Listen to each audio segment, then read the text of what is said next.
This is Covenant Marriages. On this show, we believe that marriage is a happy thing. It's a happy place. It's something to be enjoyed. It's an experience to be enjoyed and not endured. And we believe that that is God's perfect plan for marriage. He invented marriage so that we can enjoy and not endure. So it's our pleasure to bring you this show where we show you how you can enjoy your marriage regardless of all the things that are happening around you. My name is Chigozirim Otefe Edebi. I am a happy ambassador of happy marriages, and I bring you this show with my dear friend, brother, many things. Don't let them know. Yeah. Let's keep it a secret. Yeah. His name is Tomi Yes. Adesonya. Hi guys, my name is Tomi Adesonya, and yeah, like she said, welcome to Covenant Marriages. As usual, we'll be having our guest in today, and also we'll be having our Vox Pop. Ensure to subscribe to our YouTube channel. Follow us on all our social media platforms, and if peradventure you need any form of counseling, please just reach out on our comment section. Yes, we are here for you. So, today's episode, we are addressing the elephants in the room. And when two elephants fight, yeah. The grass now. So the grass these days, usually the wives, there is the grass. So we're talking about in-laws. In-laws. So some people are favored. Yes. They have great in-laws. They marry from, they marry from hazard into heaven. Their family is like, what's happening here? And they marry into heaven. And then some people they are not that fortunate. But could it be that it's the prayer that those women used to pray? Which women? Their mother-in-laws will die. No. It's because of precedence. That's why people are now praying that let the mother-in-law die. You understand? Now, which one would you prefer? Would you prefer a wonderful husband and not so wonderful in-laws, in fact, far from wonderful? Or would you prefer wonderful in-laws, wow, amazing, and then your husband is a prayer point? No, we want everything should just be wonderful. perfect. Let's just move into Buckingham Palace. Yeah. We'll be right back with the show.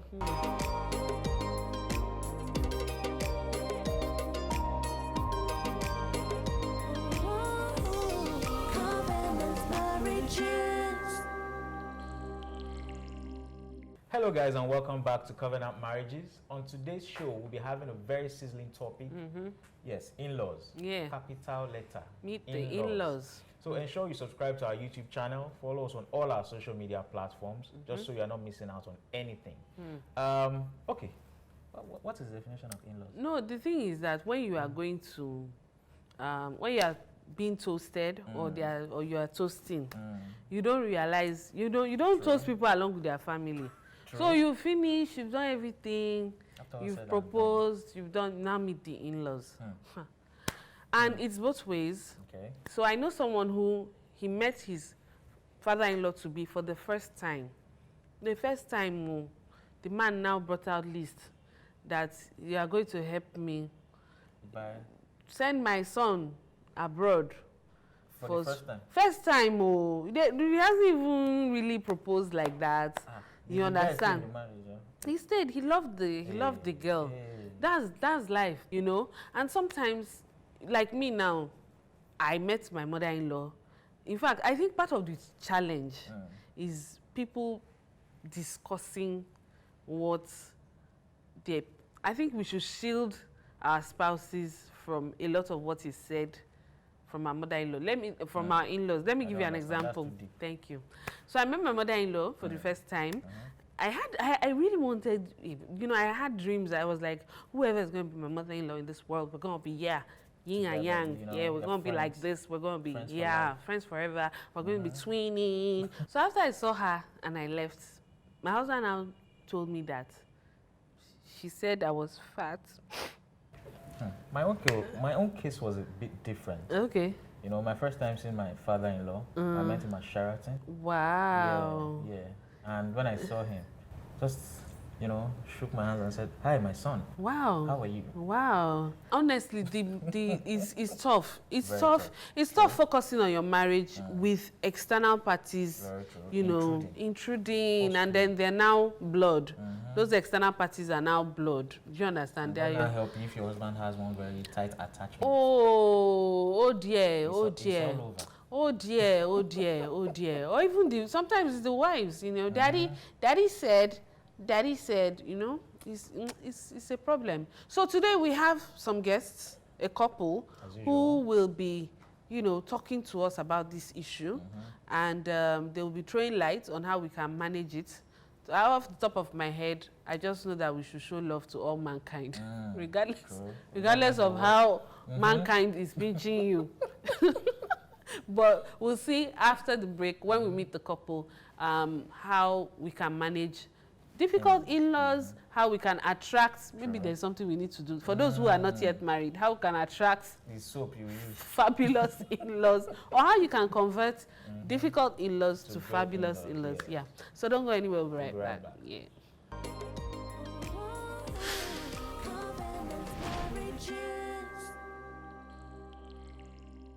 All right, our guests in the studio today are the Ogunyemis. This is Shola, Mr. Shola Ogunyemi, and Mrs. Bimpe Ogunyemi. They've been married for 12 years, and I believe they are in-laws to people, and they are in-lawed. So you'll be speaking for, and you'll be and against. So first of all, we'll start with what is your own. So before you came, Tommy and I were sharing our experience about how we met our in-laws and the kind of experiences we had. He had a fab one. Yeah, he had a fab one. Like, they met at a 5-star hotel and all that. There's someone like me, it didn't really work out like that. So, what was your own experience being paid? Maybe we'll start with you. Okay, I think by the time I met my in-laws, they were just happy that Shola finally bought the wife. Yeah. Because they had been on his neck to get married. And Shola, way. we had been dating for, I think, about 4 years.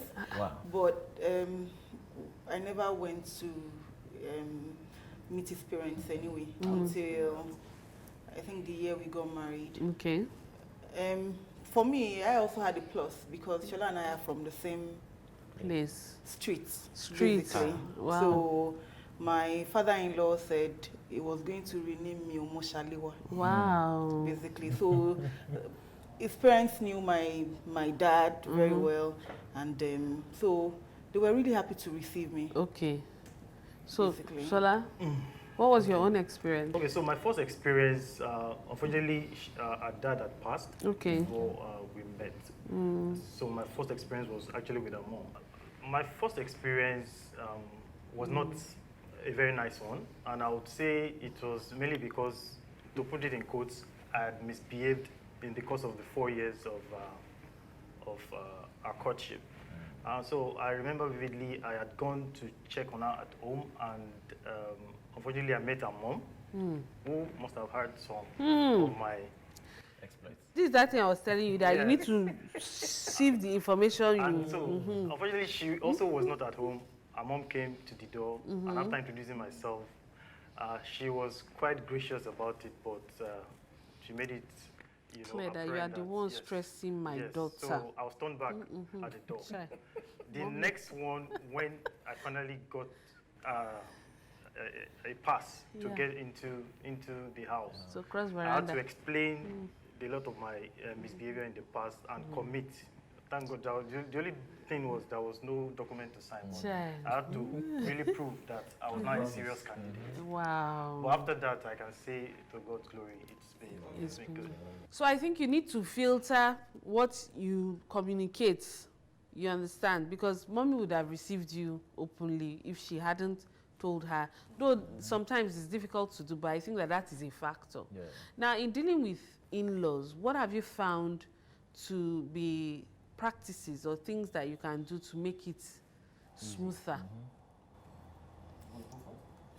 I think at the core of your relationship with your in-laws is your Christian behavior, so to speak. Okay. You know, as Christians, there are some things that the Bible has asked us to do. Love your neighbor as yourself.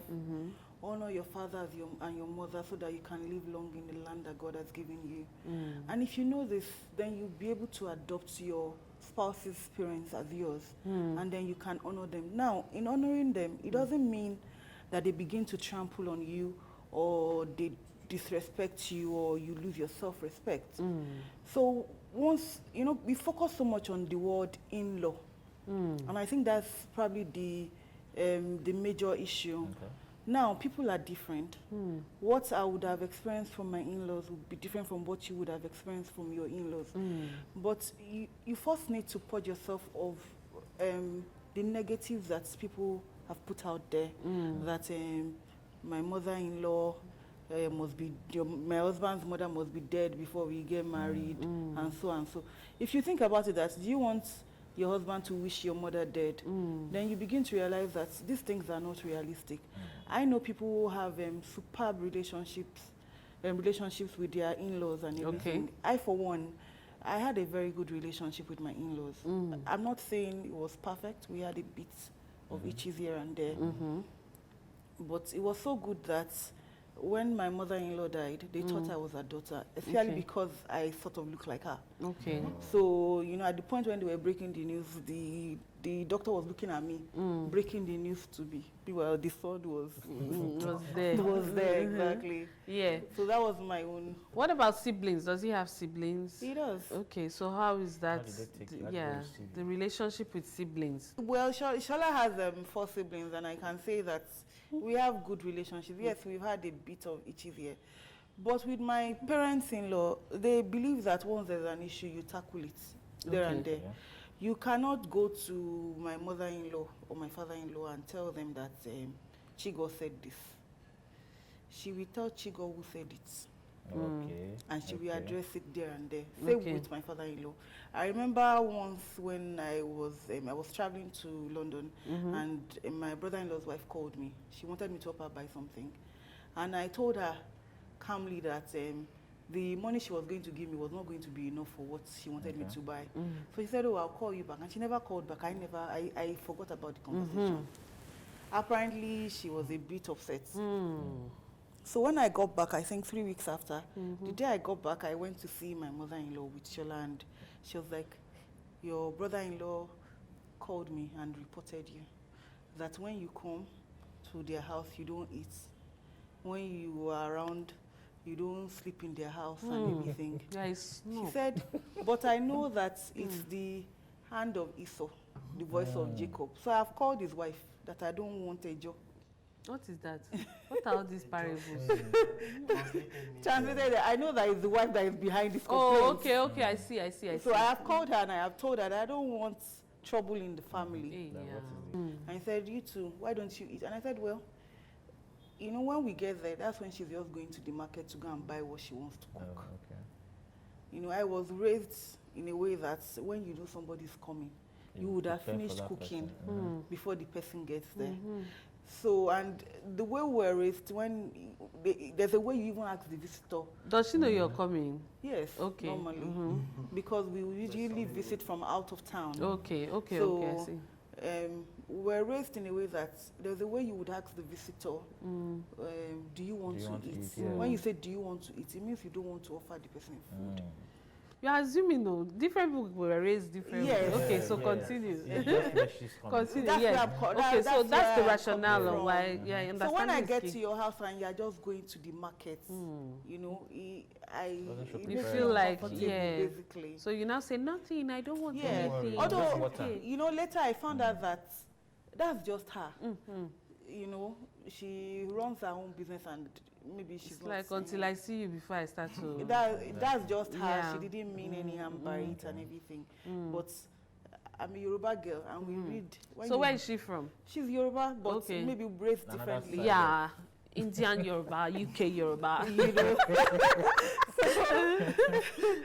So and we're raised to read in between the lines, basically, yeah. and that was what I was doing. Okay. And you find that sometimes that's the crux of a lot of problems in marriages, because we don't take things at face value. We begin to read in between the lines. Thing. I have that challenge as well. When I go to my father-in-law's house, most times I'm coming from my own house and I'm just okay, you know. And then they want to give me fizzy drinks and I'm just like, I'm okay. And yeah, it does offend. They're like, you always come, you don't want to eat, and it's like, okay, so. Yeah. So what are the things you think might generate this kind of friction with in-laws? Yeah, and do you think is the mindset people enter the marriage with? What would you say? Thank you. I think you just hit, on the spot of one of the major causes. We all know that two people getting married are coming from two different backgrounds, and we all carry baggage, so to speak, and we have history coming with us into the marriage. So there are a lot of things that have been fed into each individual along the journey, and after getting married, some of those things still influence a lot of the things we do. And Bimpe touched on one of them. Depending on how you are raised, sometimes when things happen, rather than take them on face value, you just read different meanings into it.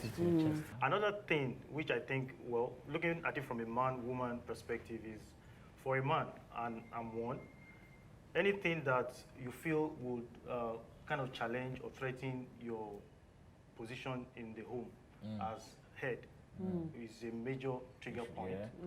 And so if it's not well handled, that will also degenerate. For the woman, I think it's more about space. Yes. Have we delineated the space? Is it clear? Are the territories clear? Exactly. Nobody can come into my space. My kitchen. Yes. So once you know those two things, it's easy for you to kind of work in advance against them. And one of the ways you can do that is talk about it well ahead of getting married or the in-laws coming into the scene. And that we try to do. Don't take anything for granted. Talk about it. And both of you be on the same page in terms of what are the boundaries in this relationship. What can your people do? What can my people do? What can our people do? If that is clear from the onset, it makes it easier. It's also helpful if you both agree, and that's what we have done in our case, to protect one another. And in saying that, I mean, if you have to handle issues that are emanating from your side of the divide, you go fight it. Protect me so that I don't get into conflict, and vice versa. So that has really... I think there was something you said initially about the man, his territory. So it took me a while. So you mean like when the in-laws are now coming to take over your home, they are bringing their own rules and regulations. Exactly. The man is the authority of headship. Yes. I mean, it doesn't necessarily mean it could be from the wife's side or even from his own side. Yes, I totally get you. Yeah, because I remember when we got married, my father-in-law wanted us to go to Anglican church. Issues. He grew up in the Anglican church and he wanted us to go to Anglican church. But fortunately for me, it was an issue that they had before I even met them. So you couldn't be pointed as the exactly. We also had an issue where, so they had this tradition, this Christmas tradition, which was my father-in-law's birthday. You know, and fortunately or unfortunately, it's also my sister's birthday. So normally we would go to a house and then they would go to their parents' house. So we sort of found a way. We would go to his parents' house and then go to my sister's house. So I remember initially it was okay. It was like, this is how we used to do it. Everybody in the Ogunyemi clan. Come on, it's a clan, yo. Campus house, you understand? But as time went on, it became clear that we also had to define what our own family tradition would be. And that is this unit. Yes. Exactly. So first we divided it, a bit at my dad's, a bit at our sister's. Then at one point we actually decided, wait till now people should be aging on your own. Let's do Christmas alone. We're not even going. You age there, we age. You age there, we move. It's even good, but daddy lives in Lagos. Sister lives where? In Lagos. You people don't have problem. We're talking about daddy lives in Abriba. sister, or even the other daddy. You know, when you are toasting people, you check all these things. When is your father's birthday? When is your own father's birthday? So these things are real issues. And there's this one thing I wanted to ask. I think I heard it on radio. I was going to work that day. I was driving to work, and this particular couple, newly weds and all that, did not have a child, and the mother-in-law, self-contained, just one room was what they were living. One room. I don't even know the difference, but one cubicle exactly. And the mother-in-law came. Fast forward 2 weeks, it was only the mother-in-law that was sleeping on the bed. Husband, wife, and baby on the floor. Sleeping on the floor. Yeah. And it's obvious that the man couldn't stand up to the mother and say, Momsi, what's going on here? So for such a woman, what kind of advice would you give? I think the guy should have handled it. Maybe she could have stayed on the bed along with the mother-in-law, especially since she had a brand new baby. I remember when we first got married, maybe a month into our marriage, my mother-in-law came to Ibadan to see, in Ibadan, then she came to see my sister-in-law. She was in the hospital. So we just went from work to go and see her, and somehow my mother-in-law ended up going home with us. Now, we're staying in a 3-bedroom flat, but we only had bed in one.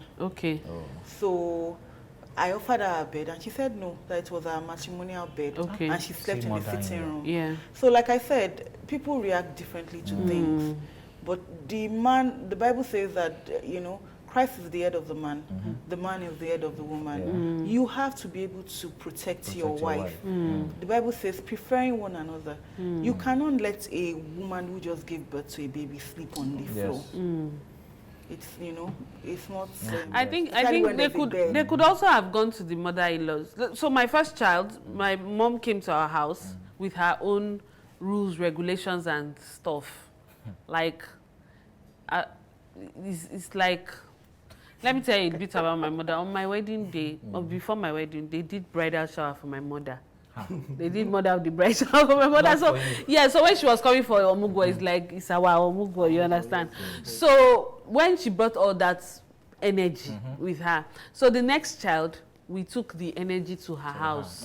So I think that too, if you know that your accommodation is not enough for everybody and their drama, it's a lot about maybe we should go there. Understanding between the couple, and like I said, having that discussion well ahead of time and setting the boundaries. It's easier that way, and once you both commit to protecting one another, it's easy. So if that guy should have stood up in the instance that you mentioned. And as a middle point, like Bimpe mentioned, well, they could have said, okay, the women and the baby, if they won't crush the baby on the bed, then the man. But the baby could have stayed with grandma on the bed. You understand? But if the woman doesn't trust the mother-in-law, because some people that you sleep beside them, that's and another they thing. just look at you, just give you slap. She just had the baby. She's in that emotional state. She wants to bond. They should have just. I don't think there's a woman that would sleep on the baby, except that one in the Bible. She has descendants. All right. All right. When we come back from the break, we are going to now talk about in-law. So we've talked about being on the receiving end. You are the in-lawed. We're going to now talk about when you are the one in-lawing people. Like what kind of boundaries, what kind of rules, what do we expect? Let's advise our generation. So, mommy they have done their own. Let's advise. Moving forward. Yeah, babies All right, we'll be right back after this break. Don't go anywhere.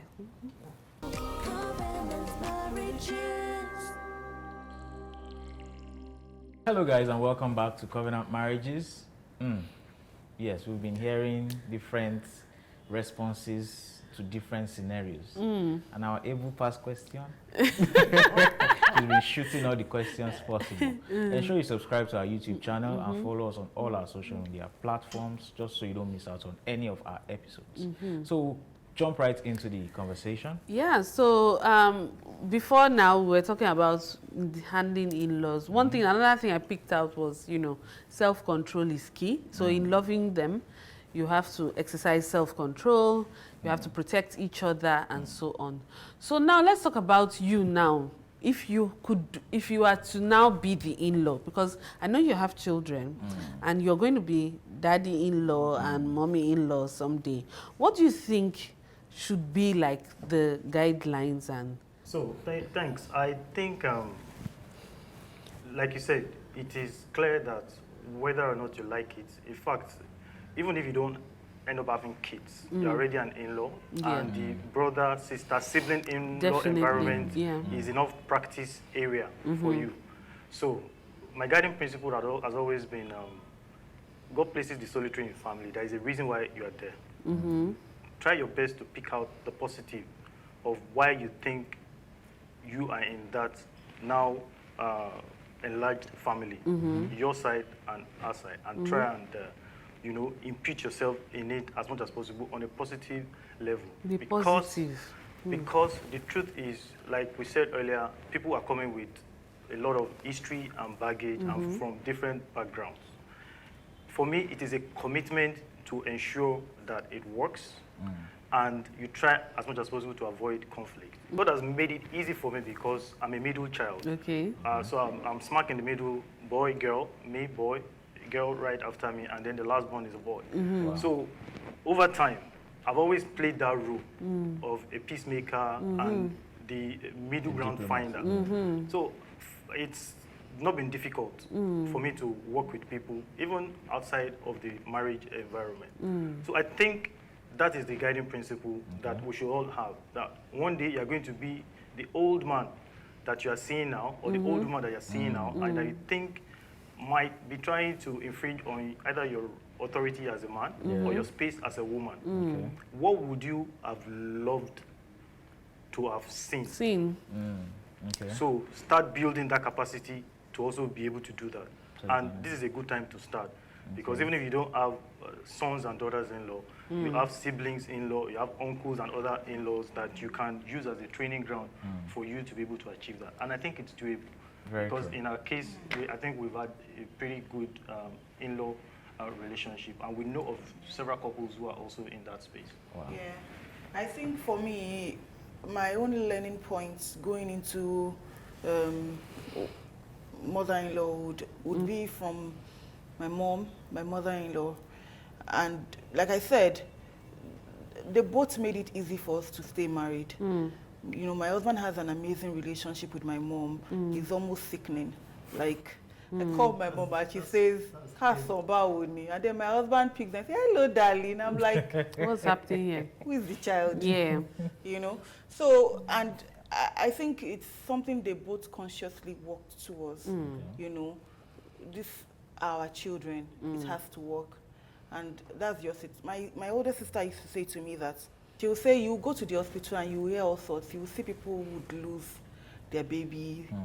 You will see someone who would give birth and then the person dies. He says, it's not for you to take those things to heart and be afraid. It's for you to pray about. So you see all these negative things outside. It's not for you to act it out.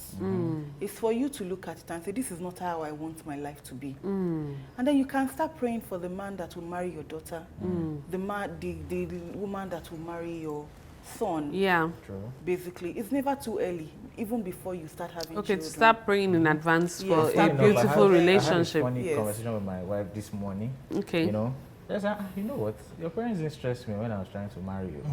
That whoever is going to marry our daughter, we have to calm down. Yeah. We have to calm down. We shouldn't kill this person just because they want to come and marry this fine girl. I have a friend who complained that her mom, you know, based on how traumatized she was in her own marriage, now overly minds her business. She doesn't come around. She just, if people want to see me, come. Exactly. You know, she'll cook and send to them. And it annoys my friend. And I was just thinking, I was like, I think that's the kind of mother-in-law I'll be. Exactly.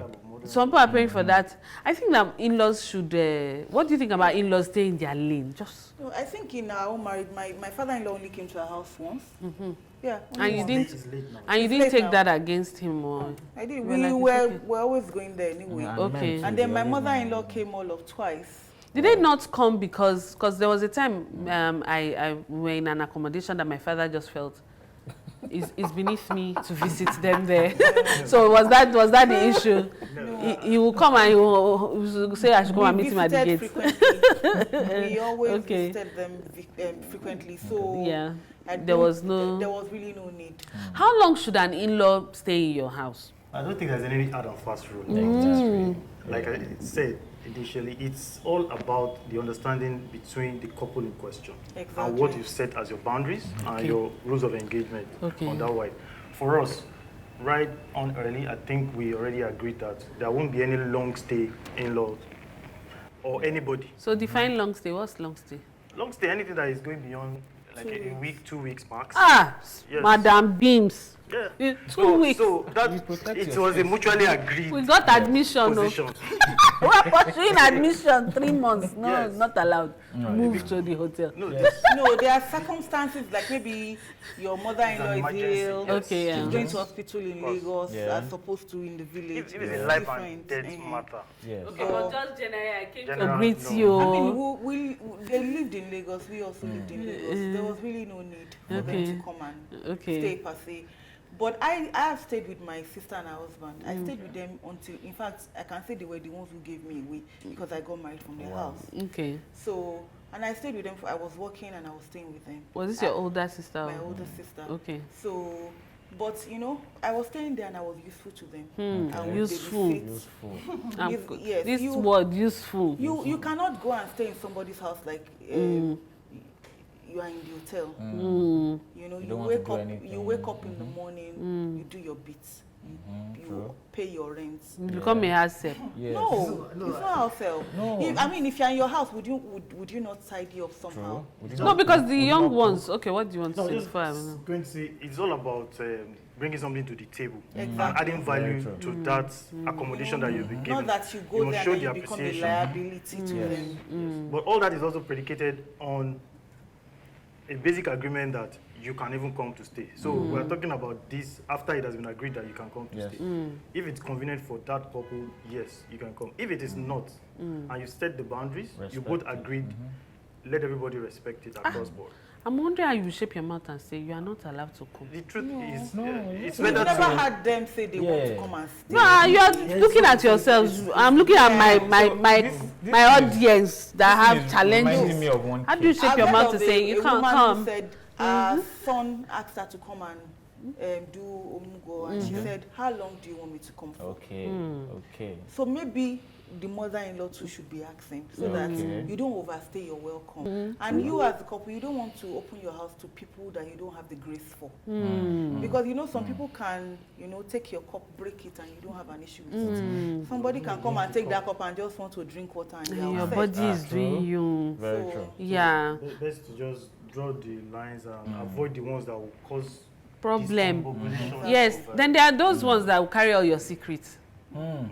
They are useful, oh. Yes. They are useful. But they can wash plates. They can wash clothes. Those are all the ingredients that should go into the decision-making process. No secrets again. Do you really want people, especially if you cannot, for a certainty, say this person will do that or will not do that? So why totally put yourself through all that? Yeah, so like some people actually have issues with the man helping around the house. Yeah, I've used my brother for sacrifice. Exactly. In fact, I remember that, I'm sure Shola won't remember this, when we first got married, on Saturdays. Shola, politician, diplomat, we have seen you continue. You know, on Saturdays, we didn't have a cleaner, we just got married. Okay. So we'll clean the house, you know, I would sweep, you would mop. And then on Saturday is the one that will cook. I was off duty on Saturday. So this Saturday, Shola was, I think he was frying eggs, and his friend said, you know, and for that, it took the grace of God for me to relate with his friend after that. Oh yeah. Small statement. What's the meaning of that? Sorry, are you the one cooking? Are you the one cooking? With an attitude. With an attitude like, hey. Exactly. So from that day, that friend. I think that's where the protection. No more meat for you. So which is why sometimes you don't want external people around because they begin to judge everything that you are doing, even though it's okay with the man or with the wife. They begin to say, oh. They are using doing a shoelace. Yes. I even remember this story when I was in SS, I think SS1. You know, I was in my friend's house till very late. And his dad's older sister was around. And when it was like 11 o'clock, you know, he called his driver and said, driver, me go and see me, Lolly. Please come and help me take my auntie to the house. Wherever you get to, when it's 12, take a hotel. Take one room, take a room for her. I was just wondering. I don't understand. Back to the village? No, our house was very far from. Oh, okay. You know, comfortable car, but take a hotel when it's 12. Okay. You know, when the woman now left, he was now telling me and his son that, you know, family could be very funny. That's when his wife would come and save her now. She would say she was eyeing her. In the morning. So, exactly. So it depends on where you're also coming from. So that man is just trying to protect his wife. Family. I don't want any issue, please. And auntie, you know me, don't be upset with me. Any fight you want to fight it with me. I'm the one that sent you home. Leave my wife out of it. So it's just, you know, important that we protect our wives as men. So now we are reading 1 Corinthians 13. We are showing love. We now managed to allow this person, our in-law, come into the house. The in-law now stay for 2 weeks and counting. We are now seeing the problems in society in one person. How do you shape your mouth? What's the strategy for moving difficult in-laws out of the house? Advise us, because some people are itching. They need this information. Tips on moving difficult in-law out of the house. And don't say prayer. If you say prayer. In love. In love. We shall pray. Then what next? You just have to deal with it somehow, diplomatically, and you know, go and say, Mama. You said we shouldn't say prayer. Prayer will come into it. Prayer will come. You have to pray.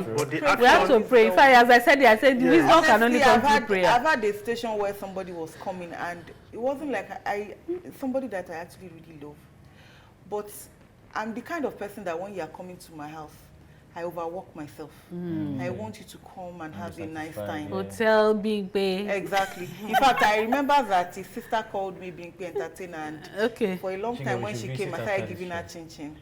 She started giving her chin-chin? Because I didn't like. No, but that's also a strategy. Whenever you come, everything is perfect. This time, you will chew chin-chin. Your teeth. We advise you to go. Say, wow, this woman has changed. I'm not coming again. Okay, so you know, so I just wasn't up to that entertainment, I had to cook and everything. So I just said a simple prayer. Let her just call and say she's not coming. And really, she called to say, oh, she had to travel and she couldn't make it. And we bless God. That was the end of it. There are instances where prayer will not be enough. Not because your prayer has not been answered, but because God also expects you to take some action. And they too are praying too. And they too are praying to stay. Oh Lord, this house with AC, so I love it. I think that's the situation where the ground rules need to be reestablished. Read the Riot Act, but you do it in your best behavior as possible. But in doing that, you also employ the tactic we mentioned at the beginning. Let the person on that side of the divide do the tackling. Say, Mommy, you know I love you. The person that is the relation. Yes. Exactly. It's not that we don't love you. But so difficult. My spouse and I have an understanding, and I seem to be the one breaking it right now. I don't want a situation where, on his own part, he will break it in the future and it will be a problem. Or do you want your daughter to, when you start moving like that, they get the message. If not, it's not fight. But don't come and cause problem in our house. And I think, to a large extent, people, the right thinking people will get the message and ease out. I've also had a situation that I had to deal with in a way that I'm not so proud of. But for the sake of honesty, I had this aunt that made my house a bus stop. Wow. You know, every time she had a job in Lagos, she would come around. It wasn't just that she was coming around. It was stressful. She takes over. She just takes over. She'll take over. And then, you know, I always had, you know, I usually buy in bulk. I would buy in bulk and have fried chicken. And she could take like 10 pieces of chicken. As souvenir when she's going to eat. Wow, big. And then she would eat. And then after she would say, oh, this chicken that she ate is making her skin itch. And then she would go back and eat the same chicken again, you know. She just literally took over. When she was going, she would find a reason to ask for this, ask for that. So this time she came and she left her things and said she was coming the following weekend. So I packed her things that Friday that she was supposed to come. Ubered it back. I packed it, gave it to the security, and I sent her a text that we had to travel. I carried a fake suitcase, put it in the car, and went out. I stayed in my staff house till the next day before I came back. And you know, I blocked her number. She called my mom. My mom tried to mediate, but I said, I can't deal with it anymore. I've tried. Really, I don't want to be rude to her. I mean, it's always better to avoid things that will become points of major emotional distress for your spouse.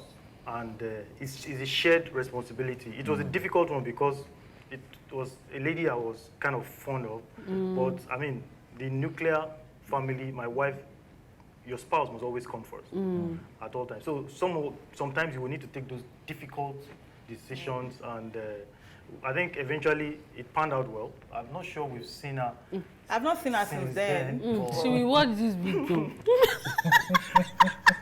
And understand what happened. Those are the difficult instances. Yeah. And they do occur once in a while. Which is why we said, you know, when in-laws come, they should also package themselves. I mean, they should, you know, comport themselves, be considerate, you know, mind your business, stay in your lane. It's not your business if, you know, it's not your business what's happening in the family. Just you focus on your own. Especially for me at that time, I was nursing my first child, and she would come and wake me up like in the night. The child and come and do this. No, nothing to do with my family. Okay. It was always her own demand. Okay. You know? No, that's not it. All right. Okay. Well, we've really enjoyed your time with us, and we've really learnt a lot. But do you have any final words for our viewers? They are going through a lot. Advise them while some are preparing to enter this. Yes. Help us explain to them that their mother-in-law shouldn't die. Yes. Well, the Bible says that in all your getting, you should get wisdom. I think going into marriage, you have to do everything by applying wisdom. Like I said, you know, for us, we believe that our extended family is a part of us. And I find that when I need help, I always fall back on them. I've had a situation where I've had to ask my sister-in-law to help me talk to my husband for something that I really wanted to do, and he was a bit adamant. Because I know that he defers to her, you know, so, and that worked for me. If I had treated her like an outsider, there was no way I would have been able to go to her for help. And yes, people are different, but like I said, you have to apply wisdom, ask God for help. The Holy Spirit will minister to you how to deal with every issue that comes to play.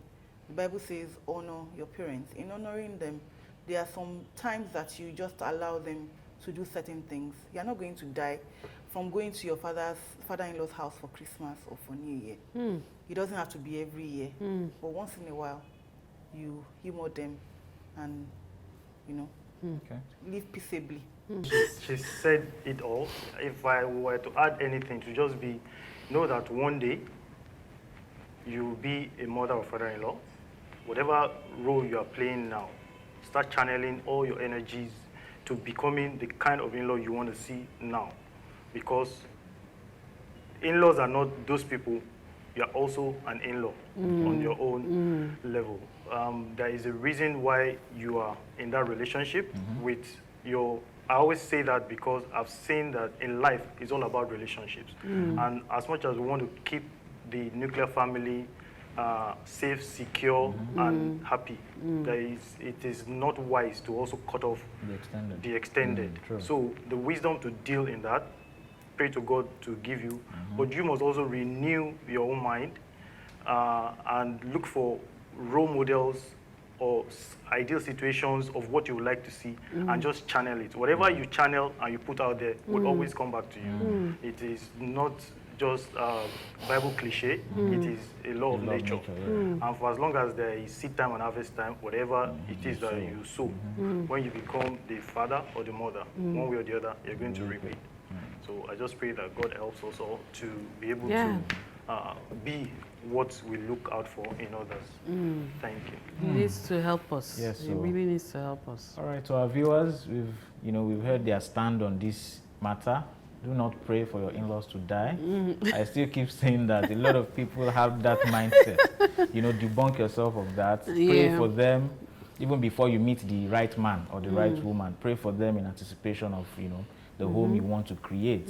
And subscribe, just so you don't miss out on anything, to our YouTube channel. And follow us on all our social media platforms. Hey, thank you so much for, you know, this time you've spent with us. You have really blessed us. Thank you. You know, as you have watered us, that's how God will water you. Water your marriage, enrich you. This is the least you will ever be or that will ever hear about you. So the content you have given to us is memorable and it will be on the airwaves forever. For life. For life. So we too want to give you something from us and our viewers to you, you know. That will remain with you for life. It will remain with you. Don't turn it. They are part of us. They are watching, so you hold it like this. Yeah, you pass it to her like this. So we hope you can keep this in your home as a memorial of when you came and you were a blessing to us. Thank you so much. Thank you so very much. Thank you.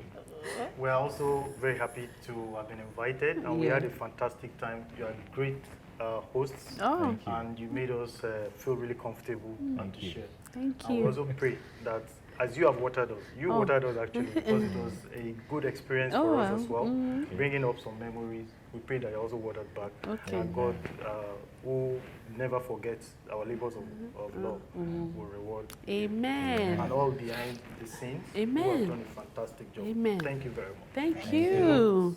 Wow, beautiful. All right, to our viewers, we'll be right back after this short break.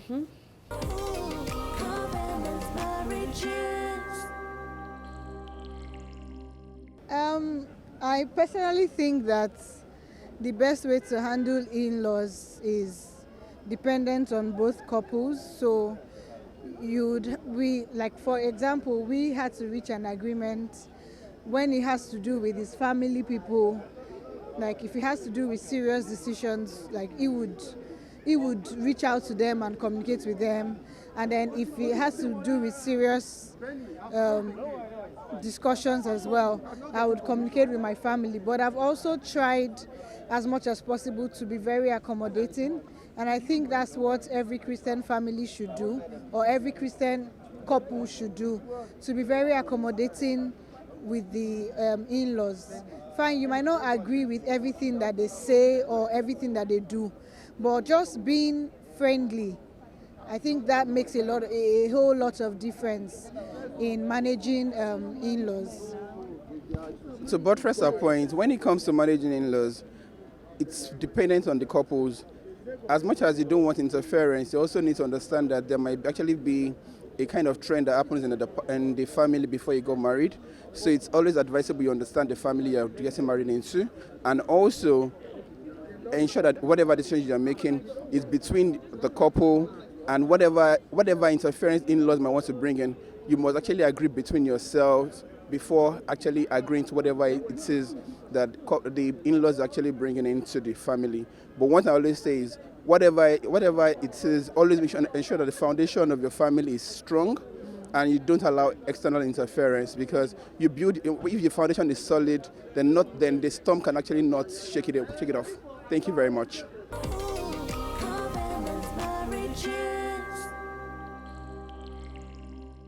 Hello guys, and welcome back to Covenant Marriages. On today's episode, we have been talking about in-laws. You know, how to navigate, how to pray for them, how to receive them, and how to dwell with them in peace, in love, in harmony. Yeah, so what did you pick from our guests, the Ogunyemis? I picked the fact that as a man, you have to protect your wife, and you have to be in agreement. You know, all the do's and don'ts you need to play out in your house, in your home. You need to draw out that before you start. You know, and in their own case, 2 weeks is a very, very long time. 2 weeks. 2 weeks. I think it's almost the same for me too. Yeah, I agree with you totally. Men should get involved, because you see some men, they are just like, it's you people's business. Exactly. Go and handle you, my mother, your mother, and the whole village. It's you people's business, and they just remove themselves. I think the man will actually play a major role for peace to reign, setting boundaries, agreeing, and defending those boundaries. Because it's one thing for me and you to agree that, okay, this is how it will be. Then you now go and tell your relatives that, you know my wife. Exactly. Well, you understand? Or you know my husband. You get? It's a difficult From Bimpe's story, the one she shared, that she had to take a false suitcase out and all that. Some people will go and tell the auntie that it is my husband, he doesn't like you. Hey. Yeah. Wow. Just because you can't think of anything. That's why wisdom. So for me, I also picked out wisdom is very important.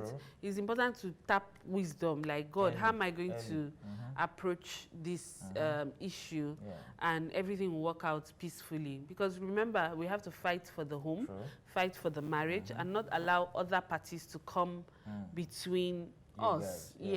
I grew up watching my parents fight about they can quarrel over something outside two of them. Are you serious? Yeah, it's not nice, not pretty. And then when they want to settle, they'll use that same situation. So when they want to quarrel, they're quarreling because my mom is upset that my dad did not go and visit Tommy when Tommy had a baby, for instance. Then when they want to settle, they'll now use the same Tommy. To settle. That, by the way, when I went to Tommy's house, they didn't even treat me well. They are very dirty.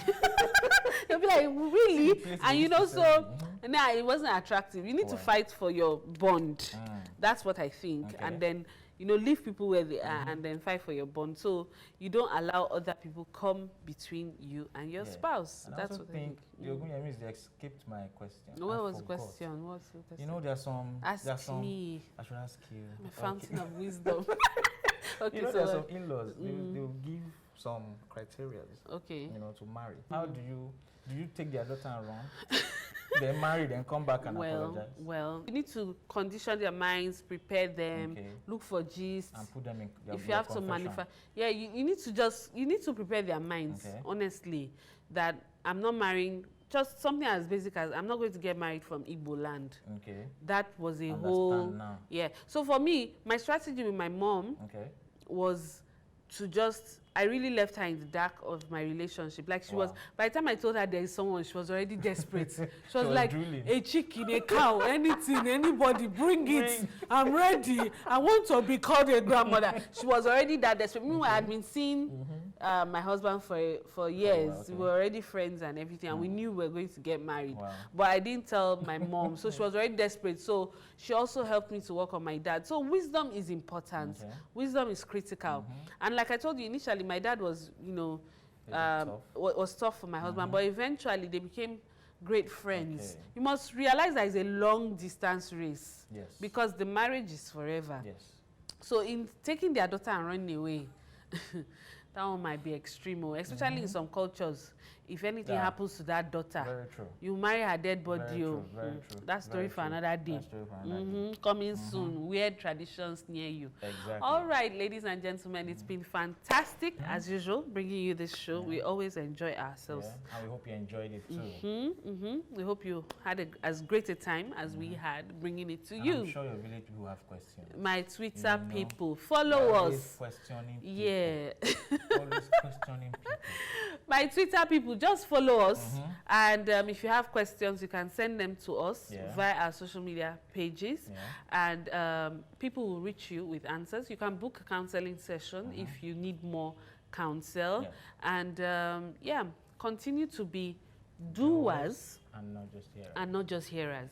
If you apply what we're saying, you will see results. And also remember that apply full truth and not half truth. Thank you for watching. Have a good day. Bye-bye.